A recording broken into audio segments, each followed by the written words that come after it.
Hi guys, I'm Adam Wilborn from WhatCulture, joined by Phil Chambers from WhatCulture. SummerSlam 2021 has just finished and we are here to tell you what went down. And what went down, basically, Phil, is WWE lied to us. I thought it was going to be over about an hour ago. There was meant to be some boxing or some bollocks that was meant to happen. Yeah, none of that happened. It's gone like 5 hours, basically, yet again. A topsy-turvy show, Phil, but I suppose the big takeaways are...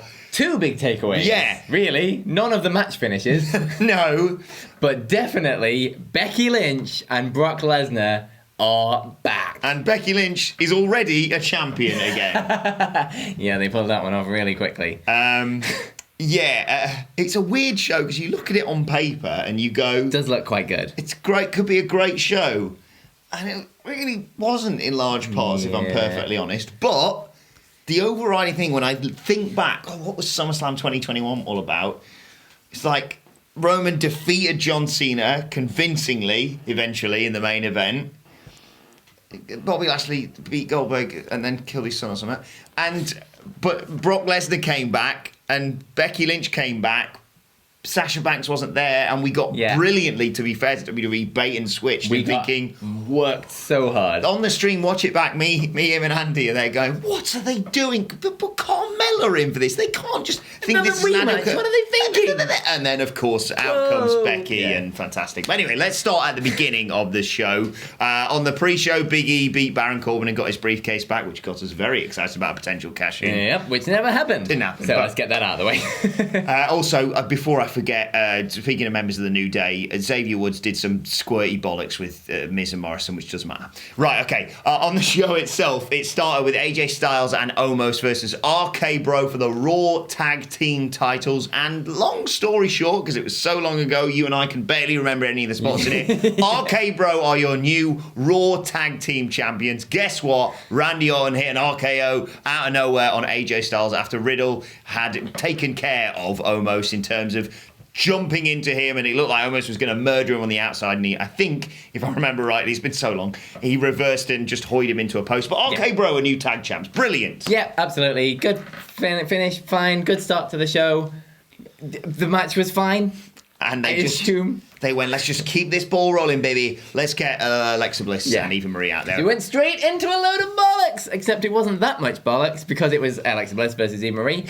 Lily was obviously on the corner of the ring thing, and Eva Marie just decided to slap her repeatedly. She got her off the thing, she slapped her around a bit, she slapped Alexa Bliss across the face with it. That got Alexa Bliss a bit mad, and then she beat her. Didn't play into the finish, that all did it? No, not at all. She just, that happened, and then they carried on wrestling for a bit, and then Alexa Bliss hit a DDT. Yeah. And then pinned her. Tried to pin her with a face down. Yeah. And then rolled her over. Even really went her head out of place, and then she just went 1, 2, 3, and then do-drap. Yeah. Got on the mic and went, the loser of the match is Eva Marie, and I'm nicking her coat.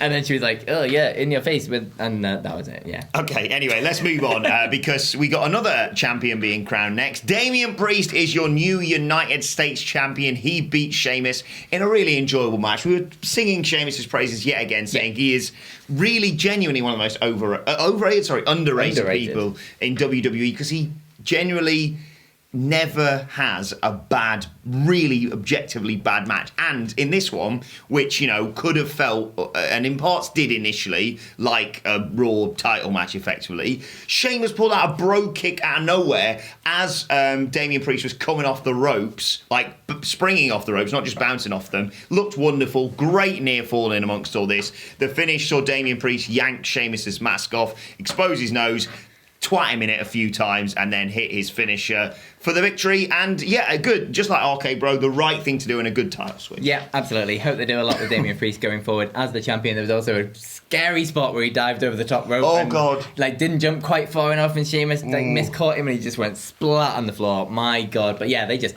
hit each other really hard and had a good fun match, to be fair. But then we moved on. I'm not talking about this. You can talk about something in bad. Because it was the Usos versus the Mysterios, and Wilborn desperately hoping for Dominic to drop Ray with with the electric chair, but it didn't happen. The shirt and everything. Of course it didn't happen because they had a fun match. Of course it was. It's the Mysterios versus Usos. I don't think it's physically capable for them to have a bad match, but it got to the end.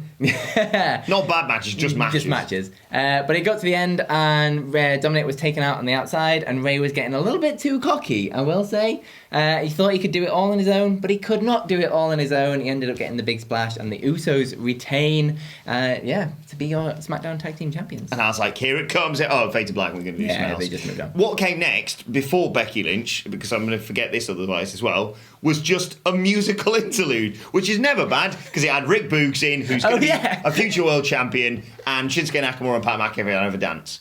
That was it. They just came out and they played his entrance. And I'm not sure, this may have been in around the time AC Slater from Saved by the Bell had a chat with We feel Bro. like because of the whole Sasha Banks situation, they had a bit of time to kill. Although finish the they show definitely could have just finished the show earlier. So next we were like, was Bianca Belair out first? I mean, this definitely means Sasha's not on the show. No word as to why, but a Fightful, I think, were the first ones to report that this is probably not going to be happening. So out she comes, and then Greg Hamilton gets on the mic and says, I'm really sorry, Sasha's not fighting. And you think, okay, well, what are they going to do here? They always tend to pull something good out of hat. And they went, it's Carmella. And we were like, we've seen that. We've seen that a lot. We literally saw that on Friday. And she beat Carmella after she'd beaten Zelina Vega. And we were honestly ranting and raving and just We got worked so hard into this. Well played for this. Because then Becky Lynch's music hit. She came out. She got a huge reaction, of course, as you would expect. And she came down to the ring and went, let's get Carmella out of here. Beat the crap out of her. Got on the mic and went, how about you put the title on the line against me right now? And Bianca Belair was like, you know what? Let's do this. And they went to shake hands, and Becky Lynch just twatted her in the face, hit a rock bottom. 1, 2, 3. Now, this, I was going to say divisive. It wasn't really divisive in our comment section. People were furious about this squash, this jobbing out of Bianca Belair. I will temper it slightly. I'm sure, Simon Miller's going to go further than I am, and he's going to get even more pelters. Give it time. I think there's a great storyline here. I think you said it best that Bianca Belair is better chasing a championship than winning it. Yes, the way that this happened maybe is not ideal, but then in WWE's defense, and I very rarely say that, they can say, well, we've given you a match, we've given you the return of Becky Lynch, but we can also go, do you want to see Becky Lynch versus Bianca Belair not go 27 seconds or whatever it was? We're like, yes, please. So they've got that in the back, and a catalyst for some sort of turn, or the intrigue, at least on SmackDown. They got all the good stuff tonight. The intrigue on SmackDown of, right, Bianca Belair didn't sell it like I've been knocked out. She just got done. She wasn't ready. She wasn't prepared for all that. So that plays into it. And how does Sasha Banks figure into it? What do you think? Yeah, I think the moment itself of Becky Lynch returning was absolutely fantastic. The crowd reaction was amazing. Like, her just joy of being back was absolutely fantastic. She just beat the crap out of Carmella and kicked her out the ring. So that's her done and out the way. And then they just kind of got on with it. I think it's a difficult one because if they went along with the Carmella match, then that would have just killed everything. And then if Becky came out and just interrupted it, but it didn't go anywhere, that would have been bad as well. It's a difficult one, this one, but I think you've just got to look into the future for this one and what is coming up. And I think there is a lot of good stuff of Becky Lynch from that SmackDown women's division coming up, because God knows that women's division needs a shot in the arm, and Becky Lynch is the perfect person to do that. So just look to the future and let's thank our lucky stars that Becky Lynch is back and ready to wrestle again. And we are going to get that Bianca Belair match properly down the line, and that itself is going to be absolutely brilliant as well. Yeah. But then we moved. No coincidence that the Saudi show's coming up as well. Yeah, none at all. But then we moved on because it was time for Jinder Mahal versus Drew McIntyre. The match. I can't remember a single spot from this match. Nah, me neither. Obviously, there was a sword there that never got used because why tease something that you're never actually going to do? And Drew won, basically. Drew hit a Claymore, and then Shanky and Veer came out and got Jinder out of there, and Drew waved his sword about it. And then they ran away. That was it. Because he's got a sword. Why wouldn't you? Right, then we got a match where I went in going, well, there's no way Nikki ASH is dropping the title because she's lost loads and she's meant to be a little valiant superhero. So in she came, Raw Women's Champion, Nikki ASH, triple threat match, Rhea Ripley, Charlotte Flair in there. She lost the title. She also not only lost the title, she got kicked hard in the face. You really, really did. So Charlotte's going up for her, spectacular moonsault, and I'm sat there with these two going. Andy was with us, by the way. Andy's writing up all the news stories right now. I'm just looking on Bonkers and seen 2 Phils, for example. And I was like, here we go, that classic moonsault where she does the brilliant jump and she lands on her feet and it always looks amazing. Now she did some mad, flippy, twisted bollocks and just twatted Nikki right in the face. Oh, God, it was a bad night to be Nikki ASH. And, yeah, I said this, I felt bad. I was joking, obviously. I love Nikki Cross. I think she's incredibly talented. Yeah. But it did feel a lot of the time like they were like, right, get Nikki out of the ring and then these two can have a great wrestling match because we know that they can because look at what they did at Money in the Bank. And there was just a lot of that in there. And there was, submission attempts. There was a bit where it looked like, I think it was Charlotte was going to tap out Rhea with the figure 8 and Nikki just sat on all their legs, basically. She came from the top rope and sat on them. And then Charlotte put Nikki, and she got Rhea out of the ring somehow. I think maybe, no. Rhea was going for the Riptide on Nikki ASH. She reversed into a DDT, got her out of the ring, and then Nikki got caught in a figure eight, and tapped. Not a superhero. She's almost a superhero. Yeah. But less so, even more now. Yeah, you've got that qualifier there that'll get you out of anything, really. She's almost a superhero. Definitely not, though. She's almost a babyface you can support. What on earth? Quite not, though. She's just a loser now. She lost twice on Raw, and now she's lost at SummerSlam, and now Charlotte's the champion again. At least they didn't win Money in the Bank. Yeah. Right, Edge versus Seth Rollins came next. This was a return to form on the night. Yeah, absolutely. This was a slow builder, but it picked up pace as it went, and this was match of the night. Ooh, maybe, yeah. But yeah, really slow burn, but it really, really picked up pace towards the end, and it was everything you would expect between Edge and Seth Rollins. They are very much professionals. We've got to talk about Edge's entrance though, because he came out to the Brood music. There was the fire and things. He came up through the floor, and then he sort of walked out, and he was wearing the sunglasses and everything, and then he stopped and he took the sunglasses off, and everything went black, and then he hit his music, and Edge went crazy because he bloody loves his entrance, and it was absolutely fantastic. He got the best of both worlds from that. But they went out there and they had a really, really good, fun match. And it ended with... Edge used a unique move, smash your opponent's head against the canvas until they basically pass out at one point. Yeah, basically that was pretty much how he ended the match.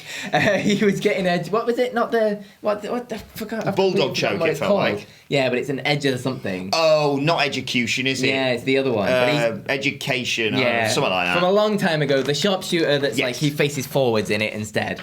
And then Seth was trying to get out of it, and he just buff back into it, and Seth tapped to get Edge the win. Oh, and Edge did a bloody spear through the ropes like Big E did, like Edge used to do, and everyone thought, please don't die. But yeah, Edge emerged victorious and was very, very happy with himself afterwards. Good, yeah. I predicted Seth Rollins to win, but a nice surprise, that one. So we concluded with the 2 men's championship matches in the WWE and the Universal Championship. WWE Championship match, Bobby Lashley versus Goldberg. Not what we expected across the board here. Nope. A longer match, not long per se, but a longer match than what you used to, especially if your name's Bill Goldberg. Lockups and, test of strength and all that sort of thing. And, it descended into Bobby Lashley targeting Goldberg's leg that got injured when MVP hit him with a cane, and then about 3 seconds later he went, that hurt actually. And he kept tackling him, and that Goldberg's response to being tackled was, I better spike myself on my head now, I think. Yeah. He got a typical bit of Goldberg offense in and set up for a few spears, and then the referee just waved the whole thing off, didn't he? Yeah, because his leg was a bit hurty. Goldberg. He fell over like a tree at one point. He was like, I think I'm all right. Whoa! And just went down. But the best bit of the night came next. The highlight night, maybe the match of the night. It was Bobby Lashley versus Gage, Goldberg's son. Bobby Lashley choked the crap out of him, and I loved it. This is why my voice is kind of going a bit, because I was shouting, kill him, Bobby. And he was choking him out, and then he checked him on the floor, and then MVP got on the mic and was like, he couldn't possibly have known that it was Goldberg's son. Bye. And then they wandered off. It makes no sense. But went, I'll get you for this. Goldberg lost because he had a bit of a hurty leg. Why couldn't Bobby just beat him? Yeah. What is so bad about that? You have him. It's really easy. You have him, And then Biggie didn't cash in, so that also didn't Yeah. happen. But then it was time for your main event this evening, and it was Roman Reigns versus John Cena, and this was always going to be good fun. It was quite long, though. It was much longer than we probably expected it to be, and the longest match of the night at 23 minutes. But basically, John Cena got his ass kicked throughout the entire match. Not quite to the extent of his match with Brock Lesnar a while ago, but just sort of straight wrestling, and just Roman Reigns was on top of the match the whole way through until it started building to the crescendo at the end. I'll tell you what, it was a brilliant final 10 minutes. It was really good fun. Surprise roll-ups are plenty. There was Simon many Miller. surprise roll-ups for Simon Miller in this one, but John Cena hit an AA. He hit an AA through the announce table. He hit a super AA off the top rope. None of it was enough to put Roman down. He didn't use the lightning fist. He was that saying was the his whole problem. time. He could have just charged it up and punched him, and that would have been done. Jackie Chan taught him it. There's no way Roman Reigns could have come back from that. But he didn't even try it. And so obviously Roman Reigns won in the end with the big old Superman punch and spears. Great stuff. The right decision. And he stands tall over John Cena at the end. And then it all kicks off. He's got the hair we saw when he was with the meat a while back. Brock Lesnar returns. Paul Heyman has a sodding aneurysm, just shouts, no, no, no, whenever he came near him. He squares off with Roman Reigns, who, a bit of a bitch move, walks away, and Brock Lesnar is there standing tall at the end of SummerSlam. I wonder why, Phil, this weekend they chose to pick Don't know, I can't Becky think of Lynch anything else that might have happened in the world of wrestling that might make Becky Lynch and Brock Lesnar come back at the same time. But nevertheless, I can't wait for SmackDown. Let us know in the comments down below if you have any answers. Raw's going to happen with Lily Bollocks probably, and there'll be Extreme Rules. Although now they can't even do the match we pitched, which was Alexa versus...